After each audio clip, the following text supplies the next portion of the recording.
All right, how's it going, everybody? This is the Fantasy Sports Boss, ready to unveil another sleeper for the 2022 fantasy football season. Sleeper and a bust every day leading up to the season. And today we talk about JuJu Smith-Schuster, who I absolutely love for the upcoming season.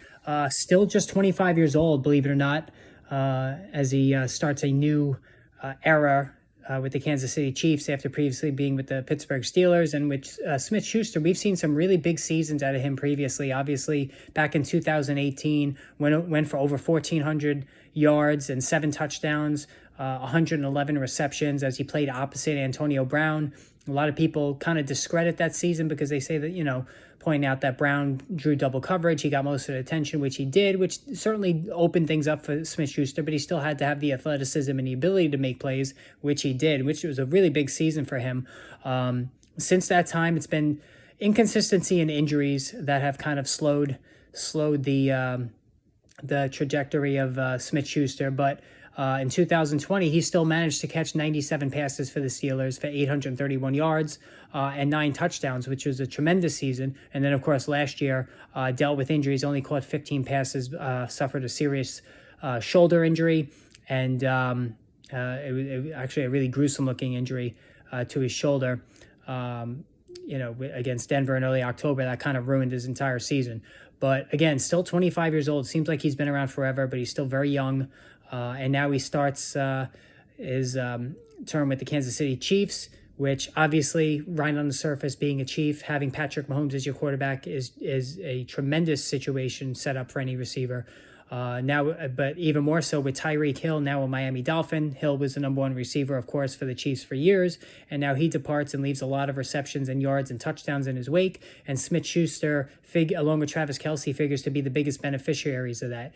Now, Sky Moore, the rookie, certainly is going to get a lot of attention, and he deserves that. I think he's a very good player. He's got good speed. I think he's somebody to really watch. He's also another sleeper, which we'll do a separate post or video on at a future date. Mecole Hardman is still around. He got injured today, left practice on a cart. Don't know the severity of it yet. The team is saying it may not be that big of a deal, but he's really not a factor for me. I don't see Hardman being anything more than a depth piece for the Chiefs this season. Marquez Valdez-Scantling, I'm tired of his act. I mean, if he hasn't developed with Aaron Rodgers as his quarterback all these years, besides being a one-trick, deep threat player, one-dimensional player, it's just not going to happen in Kansas City either. So I have no interest in Valdez-Scantling as well. There's just no consistency to his game at all. So honestly, I think JuJu Smith-Schuster is looking at a lot of receptions this season.